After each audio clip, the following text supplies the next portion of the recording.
자, 우리의 정체성이 무엇입니까?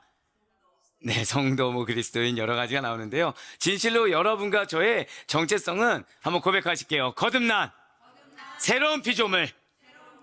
네, 그렇습니다. 우리의 정체성은 거듭난 새로운 피조물입니다. 이렇게 거듭난 새로운 피조물에게는 의와 사랑이 가득하다라는 거예요. 자, 방금 저는 거듭난 피조물에게 가득한 두 가지를 말씀을 드렸습니다. 무엇이 기억나시나요? 바로 의와 사랑입니다. 그렇습니다. 하나님의 거룩한 속성에는 분명히 공의와 사랑이 담겨 있습니다. 그리고 하나님의 자녀들에게도 역시나 마찬가지로 예수 그리스도를 믿는 믿음으로 거듭난 자로서 이 의와 사랑이 넘치는 삶을 살아가게 된다는 거예요. 바로 이것입니다. 이 의와 사랑은 동전의 양면과도 같다는 것입니다. 그래서 의와 사랑은 뗄래야 뗄 수 없는 관계를 지닌다라는 거예요. 사랑하는 우리 성도 여러분들, 혹시 지난주일 설교 말씀을 다 기억하고 계시죠? 믿겠습니다. 네, 우리는 지난주에 의를 행하는 삶이 거듭남의 증거입니다 라는 사실로 은혜를 받을 수가 있었어요. 자, 이러한 거듭남의 두 번째 증거가 무엇이었습니까? 한번 저를 따라 고백하실게요. 사랑의 실천. 네, 그렇습니다. 첫 번째 증거가 무엇이냐 궁금하시면 영상을 보시면 되고요. 자, 두 번째 증거가 바로 사랑의 실천이었어요. 진실로 성령으로 거듭난 그리스도인들은 반드시 무엇을 살게 된다고요? 사랑을 행하는 삶을 살게 된다라는 것입니다. 그래서 주님께서는 이 리버스 만물을 새롭게 바로 거듭난 시리즈 17주 차에 오늘 말씀을 우리에게 주심으로 사랑의 실천에 대한 도전을 주기를 원하시고 계시다라는 거예요. 지금 우리 주님께서는 자, 한번 크게 선포하시겠습니다. 성도를 사랑하라. 네, 성도를 사랑하라는 말씀의 제목으로 요한일서 3장 10절 말씀을 통해 거듭난 저와 여러분이 이 거듭난 결과로서 행하게 되는 성도를 사랑하는 삶을 살아야 된다라고 권면하고 계시다라는 것이죠. 먼저 오늘 본문 말씀 다시 한 번 더 보도록 하시겠습니다. 이러므로 하나님의 자녀들과 마귀의 자녀들이 드러나나니 무릇 의를 행하지 아니하는 자나 또는 그 형제를 사랑하지 아니하는 자는 하나님께 속하지 아니하니라. 아멘. 자, 진실로 하나님의 자녀들과 이 마귀의 자녀들이 드러나는 것은 죄를 짓느냐 안 짓느냐의 그 여부에 달려 있어요. 죄를 짓느냐 아니냐에 따라 누구의 자녀인지를 파악할 수 있다는 거죠. 자, 사도 요한은 오늘 본문 앞에 두 구절이 되는 요한일서 3장 8절과 9절에서 죄를 짓는 자는 마귀의 자녀고 죄를 짓지 않는 자는 하나님의 자녀다라는 말을 했습니다. 자, 그렇기 때문에 오늘 본문 말씀을 다시 한번 더 보시길 바라요. 지금 붉은색으로 표현된 부분을 보시면 이러므로 하나님의 자녀들과 마귀의 자녀들이 드러나나니 라고 나와 있는 이 말씀은 요한일서 3장 8절과 9절의 내용을 정리한 부분이라는 거죠. 자, 요한일서 3장 8절과 9절 내용은 어떠합니까? 한번 보도록 하시겠습니다. 죄를 짓는 자는 마귀에게 속하나니 마귀는 처음부터 범죄함이라. 하나님의 아들이 나타나신 것은 마귀의 일을 멸하려 하심이라. 하나님께로부터 난 자마다 죄를 짓지 아니하나니 이는 하나님의 씨가 그의 속에 거함이요 그도 범죄하지 못하는 것은 하나님께로부터 났음이라. 아멘. 의를 행하지 않고 형제를 사랑하지 아니하면 마귀의 자녀라는 거예요. 그런데 분명 성경을 진리로 믿고 있는 여러분과 제가 딱 이 명제를 들었을 때, 이 성경의 말씀을 들었을 때 여러분들 마음이 어떠하시던가요? 우리 마음이 그렇게 좋지 않다는 것입니다. 약간 거북하게 들리고 이것이 진리라 그렇게 받아들여지기가 잘 않는다는 거예요. 왜입니까? 그 이유는 많은 그리스도인들이 온전히 의를 행하지 않고 사실은 형제를 사랑하고 있지 않다라는 거예요. 사랑한다고 하더라도 절대 고백하실까요? 제한적 사랑. 예, 제한적 사랑입니다. 내가 좋아하는 사람은 사랑해요. 하지만 하나님께서 붙여주셨다고 해서 마냥 다 사랑하는 게 아닙니다. 그럼에도 불구하고 스스로를 여전히 거듭난 그리스도인으로 나름 잘 살아가고 있다고 착각하기 때문이라는 것입니다. 네, 맞습니다. 아니, 목사님, 사실 형제 사랑 저도 하고 싶습니다. 근데 못하고 있는 거지 안 하는 게 아닙니다. 형제 사랑을 행하고 싶지만 능력이 없는 거예요. 형제 사랑을 행하고 싶지만 실천하고 싶지만 내가 아직 그럴 여유가 안 되는 것입니다 라면서 항변을 하는 자들, 라면서 주장을 하면서 형제 사랑이 없는 자신의 상태를 합리화하는 자들. 왜입니까? 형제를 사랑하지 않는 것은 미워하지 않는 것이며 그저 무관심할 뿐이라고 얘기한다는 거예요. 미워하는 것은 문제가 있지만 무관심하는 것은 죄가 아니지 않습니까? 라고 이야기한다는 것이죠.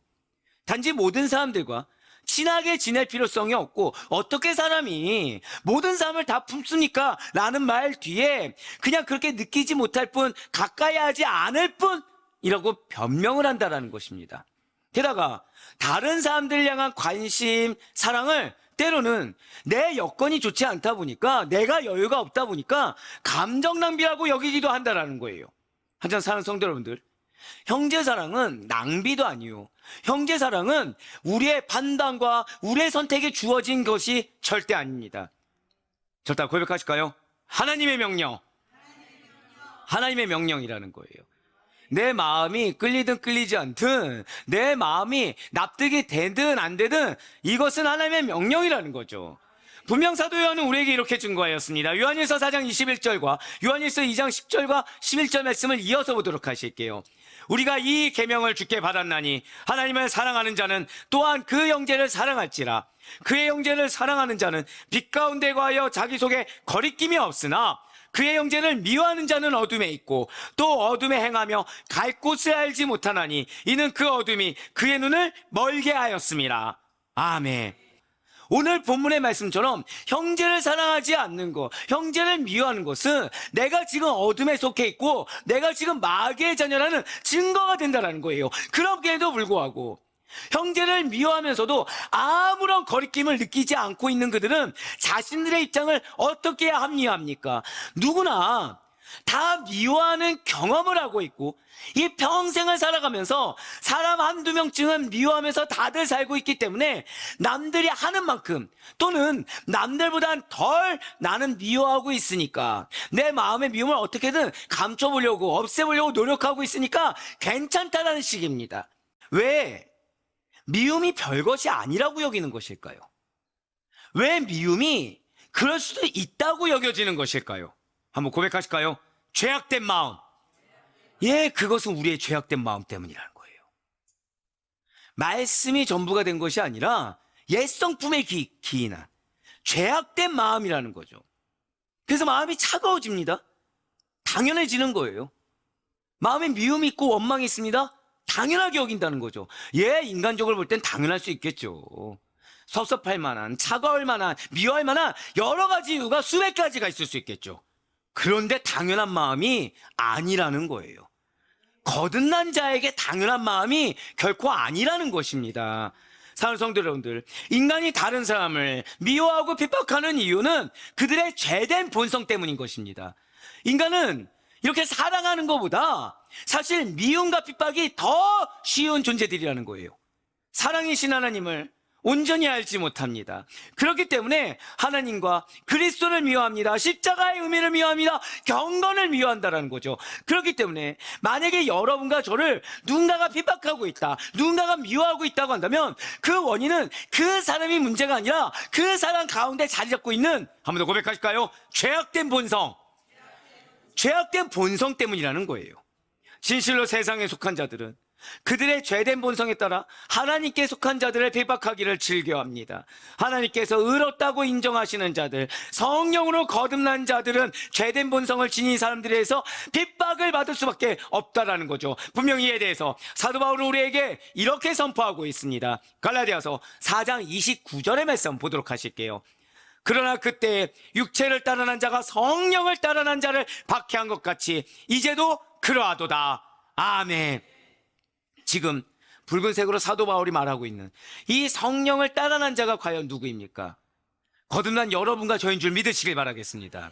진실로 아브라함의 독자요, 약속의 자녀인 이삭과 같이 하나님의 언약 안에 있는 자들, 하나님의 약속을 붙들고 그 사명을 감당하고자 하는 자들은 핍박을 받는다는 거예요. 의로운 자들은 핍박을 받을 뿐만 아니라 순교도 불사할 정도의 그 고통을 받다가 생을 달리하기까지 한다는 거죠. 우리 주님께서 받으신 핍박은 당신께서 죄가 없으신 의로우신 분이시기 때문에 받은 의인의 고난이었습니다. 선지자 이사야와 사도 요한이 이렇게 증거하였어요. 이사야 50장 6절 말씀과 요한복음 18장 22절의 말씀입니다. 나를 때리는 자들에게 내 등을 맡기며 나의 수염을 뽑는 자들에게 나의 뺨을 맡기며 모욕과 침뱉음을 당하여도 내 얼굴을 가리지 아니하였느니라. 이 말씀을 하심에 곁에 섰던 아랫사람 하나가 손으로 예수를 쳐 이르되 내가 대제사장에게 이같이 대답하느냐 하니 아멘. 예수님께서 당하신 건요, 의인의 고난입니다. 의로운 자만이 받을 수 있는 핍박을 받으셨다는 거예요. 이렇게 예수님께서 모진 고난과 모진 핍박을 당하시고 죽으신 것과 같이 의인들은 바로 그 예수님의 뒤를 따라가는 자들입니다. 의인이기 때문에 억울함을 당할 수 있고, 의인이기 때문에 미움을 받을 수 있고, 의인이기 때문에 핍박을 받을 수 있어요. 어디까지요? 죽기까지. 예, 맞습니다. 예수님의 뒤를 따라 순교했다라는 거예요. 의인이었던 사도 바울 역시 마찬가지였습니다. 그는 예루살렘에 가기 전에 죽을 것을 불사하는 순교의 각오를 다졌던 것을 여러분과 저는 잘 알고 있어요. 사도행전 21장 13절의 말씀을 보시면 예루살렘에서 죽을 것도 각오하였노라 라는 사도 바울의 순교의 각오가 있다는 거죠. 자, 이렇게 사도 바울이 자신의 목숨을 아끼지 않고 순교의 각오로 사명을 감당한 것은 무엇 때문입니까? 사도 바울의 들끓는 예수님을 향한 사랑 덕분에 나를 미워하는 자를 미워하지 않고, 나를 핍박하는 자를 원망하지 않고, 마음이 차가워지지도 않고 어려워하지 않고 오히려 그들을 사랑함으로, 왜요? 예수님이 그들을 사랑하사 십자가에 못 박혀 죽으셨기 때문인 것입니다. 진실로 사도 바울은 그리스도를 향한 불타는 사랑과 복음에 대한 헌신에 의해 순교라는 결과를 담담하게 받아들일 수가 있었습니다. 왜요? 예수님이 이미 그 길을 걸어가셨기 때문에. 왜요? 예수님의 길에는 미움이 당연하고 핍박이 당연하고, 내가 아무리 상대에 대해서 사랑을 주더라도 내가 준 사람만큼 돌아옵니까? 돌아오지 않습니까? 중요하지 않다는 거예요. 그 결과가 중요하지 않다는 것입니다. 내가 몇 년, 몇십 년 상대를 위해 헌신했다고 하더라도 그 헌신의 결과가 나에게 돌아오냐 돌아오지 않냐 중요하지 않다는 거죠. 왜요? 예수님이 나를 사랑하시기 때문에. 그 예수님이 나를 사랑하시기 때문에 나는 그 받은 사랑 그대로 상대에게 주는 것입니다. 세상에서는 그 사람이 나를 어떻게 대했느냐에 따라서 기브 앤 테이크가 이루어집니다. 근데 믿는 자들은 그렇지가 않다는 거예요. 믿는 자는 기브 앤 테이크가 아닙니다. 이미 받았기 때문에 받은 걸 주면 된다는 거예요. 이미 내가 받은 사랑은 너무 크기 때문에 그 사랑을 나를 미워하든 핍박을 하든 험담을 하든 모함을 하든 나로 하여금 배신을 하든 중요하지 않다는 거예요. 믿는 자들, 거듭난 자들이 줄 것은, 절 따라 고백하실까요? 의와 사랑. 예, 그렇습니다. 의와 사랑에는 없다는 사실을 잊지 마시길 바랍니다. 그렇다고 한다면 이처럼 사랑이란 과연 무엇인 것입니까? 진실로 사랑은 첫 번째로 한번 고백하실까요? 예수님의 제자됨을 증거해 주는 것. 그렇습니다. 사랑은 우리로 하여금 내가 예수님의 제자입니다, 예수님의 내가 제자가 되었습니다 라는 것을 증거해 준다는 거예요. 이에 대해 예수님께서는 요한복음 13장 34절과 35절 말씀을 통해 이렇게 말씀하셨습니다. 새 계명을 너희에게 주노니 서로 사랑하라. 내가 너희를 사랑한 것 같이 너희도 서로 사랑하라. 너희가 서로 사랑하면 이로써 모든 사람이 너희가 내 제자인 줄 알리라. 아멘. 구약성경인 레위기에서도 분명히 이렇게 기록되어 있다는 거예요. 레위기 19장 18절 말씀을 이어서 보시겠습니다.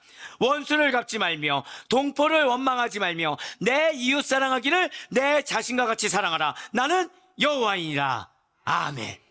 그렇습니다. 분명히 구약성경에서도 이웃을 서로 사랑하라. 누구처럼요?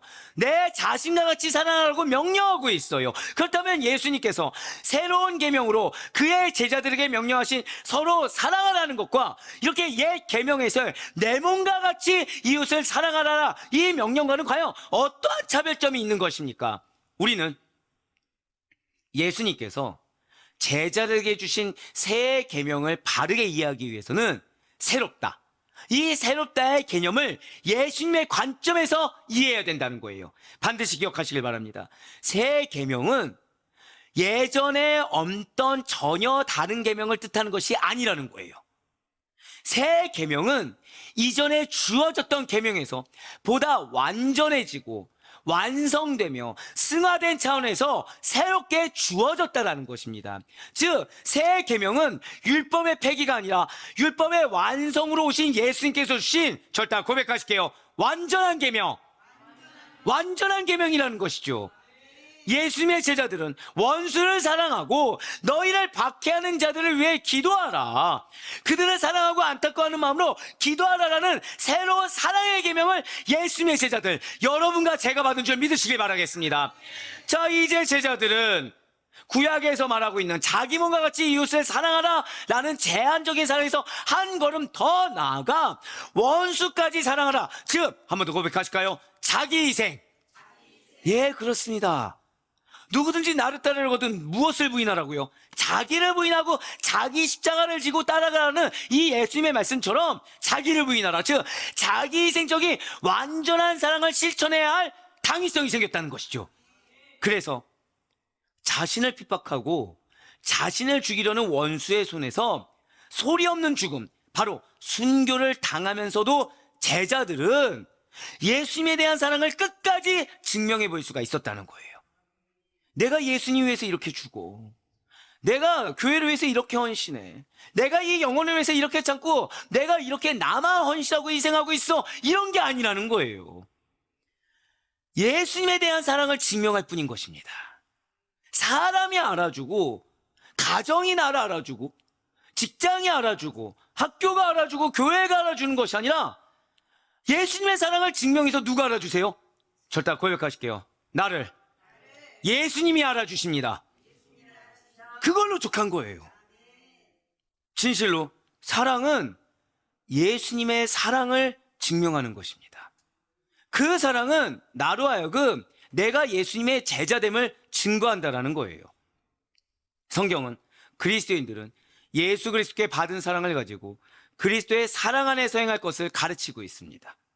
진실로 거듭난 저와 여러분은 바로 이 예수님의 가르침을 따라 사랑으로 행하는 삶을 마땅히 살아야 된다는 거예요.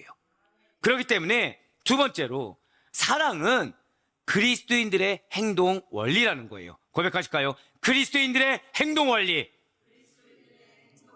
예, 맞습니다. 사랑은 그리스도인들의 행동 원리예요. 사도 요한은 요한이서 1장 6절 말씀을 통해서 또 이렇게 이야기하고 있습니다. 또 사랑은 이것이니 우리가 그 계명을 따라 행하는 것이요, 계명은 이것이니 너희가 처음부터 들은 바와 같이 그 가운데서 행하라 하심이라. 아멘. 요한은 예수 그리스도께서 명하신 계명, 바로 그대로를 따라 행하는 거, 그대로를 따라 살아가는 행동 그 자체를 사랑이라고 말을 하고 있다는 거예요. 진실로 예수님을 믿게 되면 거듭난 자에 합당하게 예수님의 사랑으로 서로 종노릇하며 이웃을 뜨겁게 사랑할 수가 있습니다. 그것이 예수님의 말씀이기 때문이라는 거예요. 그렇습니다. 거듭난 자에 대한 새로운 모습은 나를 사랑하는 것도 아니고요, 타인에 대한 핍박도 아닌 예수님에 대한 사랑입니다. 성령으로 거듭난 그리스도인들의 새로운 생활의 증거가 바로 사랑이라는 사실을 믿으시길 바라요. 그렇기 때문에 진실로 사랑은 세 번째로 한 번 더 고백하시겠습니다. 새로운 생활의 증거. 분명히 그래서 사도 바울이 우리에게 이렇게 증거하고 있다는 거예요. 우리 다 같이 로마서 5장 5절의 말씀 한 목소리 읽겠습니다. 시작. 소망이 우리를 부끄럽게 하지 아니함은 우리에게 주신 성령으로 말미암아 하나님의 사랑이 우리 마음에 부은 바 됨이니. 아멘. 이미 우리 마음에는 하나님의 사랑이 가득하다는 것입니다. 미움이 들어갈 틈이 없어요. 어려움, 섭섭함, 원망, 차가운 마음이 들어갈 틈이 없는 것입니다. 이렇게 성령 안에서 새로운 피조물이 된 자들에게는 성령의 활발한 활동의 결과로 사랑의 운동이 일어난다는 거죠. 앞에 있는 누군가가 세상에 어떤 반응에 따라서 사랑이 있냐 없냐고 나눠지는 것이 아니라는 거예요. 늘 항상 사랑이 넘치는 겁니다. 거듭난 자들의 생활의 면면에는 그래서 성도 간에 서로 사랑하는 진실한 교제 모습이 나타날 수밖에 없다라는 사실입니다. 그 대표적인 예가 누구입니까? 바로 골로새 교회의 성도들이 보여준 모습이라는 것이죠. 그들은 거듭난 자에게 나타나는 새로운 생활의 증거로서의 사랑을 실천했어요. 진실로 골로새 교회는 성령 안에서 사랑을 나누는 교회였던 것입니다. 골로새 교회가 어떤 교회입니까? 사도 바울이 복음을 듣고 회심한 바로 에바브라, 사도 바울로 말미암아 복음을 듣고 회심한 에바브라가 세운 교회가 바로 골로새 교회입니다. 이런 에바브라는 바울과 디모데를 방문했을 당시 골로새 교회의 소식을 전해주게 되었어요. 그 내용은 골로새 교회가 현실적으로는 분명히 어려움이 있는 것이 맞습니다. 하지만 그럼에도 불구하고 성령 안에서 나누는 사랑을 실천하고 있어요라는 굉장히 고무적인 소식이었습니다. 골로새서 1장 6절에서 8절까지의 말씀입니다.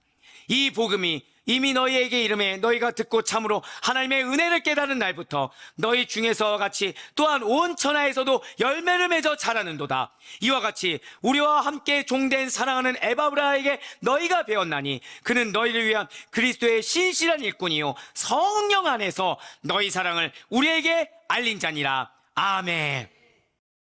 진실로 믿음 안에서 하나가 된 우리 아델포이 교회 모든 성도님들도 이렇게 골로새 교회에 깃든 사랑을 다른 성도님들과 함께 나누고 그리고 여러분들이 속해 있는 그 세상 곳곳마다 널리 전할 수 있길 간절히 소망합니다. 성령 안에서 이미 하나님께서 여러분들에게 부어주신 그 하나님의 사랑을 그대로 전할 수 있는 하나님의 사랑의 통로로 쓰임받을 수 있는 여러분과 제가 되길 간절히 소망합니다. 분명 세상의 많은 사람들 안에는 성령이 없어요. 그렇기 때문에 죄된 본성에 의해서 서로 미워하고 시기하며 질투와 악담, 비방하는 모습을 여전히 버리지 못하고 있다는 거죠. 하지만 여러분과 저는 다르다는 것입니다. 성령 안에서 거듭나 새로운 피조물 된 우리들에게는 새로운 생활의 증거인 사랑이 그냥 있는 것도 아니고 가득합니다. 흘러 넘친다는 거예요. 그러한 우리들이 사랑의 교제를 나누게 될 때 세상 사람들은 여러분과 저의 모습을 통해 하나님의 사랑을 깨닫게 될 줄 믿으시길 바라겠습니다. 우리는 나를 사랑하는 자들이 아니에요. 우리는 나를 위해 살아가는 자들이 아니에요. 우리는 기브 앤 테이크로 준 만큼 받은 사랑을 증거하는 자들도 아닙니다. 우리는 이미 받은 사랑을 증거하는 거예요. 그 가운데 내가 어떠한 핍박이 있고 어떠한 고난이 있고 내가 무엇을 체감하든 이것이 중요한 것이 아니요, 이미 나는 거듭난 자에 합당하게, 이미 나는 구원받은 자에 합당하게 그냥 예수님께 받은 사랑을 증거하는 것이지 나를 드러내는 것도 아니고, 그리고 내가 당한 만큼 보복하는 자도 아닌 그냥 예수님께서 보여주신 그 사랑을 증거하는 자가 여러분과 저란 사실을 잊지 마시길 바라겠습니다. 사랑하는 성도 여러분들, 이제 말씀을 읽겠습니다. 진실로 성령으로 거듭난 그리스도인들은 사랑을 행하는 삶을 살게 됩니다. 여러분과 제가 성령을 받았음에도 불구하고 형제를 사랑하기보다는 미워하는데, 무관심하는데, 차가워지는데 열심을 내게 된다고 한다면 그것은 내가 하나님의 자녀가 아닙니다 라는 증거밖에 되지 않는다는 거예요. 그러니 형제를 미워하는 것을 가볍게 여겨서는 안 됩니다. 모른 척 넘겨서도 안 됩니다. 그것은 심각한 죄이며 마귀가 좋아하는 일이라는 것을 잊지 말아야 된다는 거예요. 여러분들 마음 가운데 있는 섭섭함, 이거 역시 마귀가 좋아하는 일입니다. 여러분들 마음 가운데 있는 원망, 무관심, 정죄, 마귀가 좋아하는 일인 것입니다. 하나님께 속한 자는 이웃을 사랑하되 원수까지 사랑하는, 마지막 절대 고백하실게요. 완전한 자기희생적 십자가 사랑, 거기까지 나아가야 된다 사실을 잊지 마시길 바래요. 우리가 받은 새 계명은 이미 예수님께서 십자가에서 몸소 보여주신 완전한 사랑인 것입니다. 성도를 사랑하라, 성도를 사랑하라. 그러니 바라고 꺼놓기는 여러분과 저에게 보여주신 그 사랑의 실천을 통해서 우리에게 허락된 많은 영혼들이 나를 아는 것이 아니라 예수님을 온전히 알게 되고, 나의 어떠한 행동을 보는 것이 아니라 예수님의 사랑을 깨닫게 되어 그들로 말미암아 도저히 되고 변화되는 놀라운 역사가 바로 여러분들 통한 예수님의 사랑으로 말미암아 이루어질 수 있기를 주님의 이름으로 간절히 축원합니다.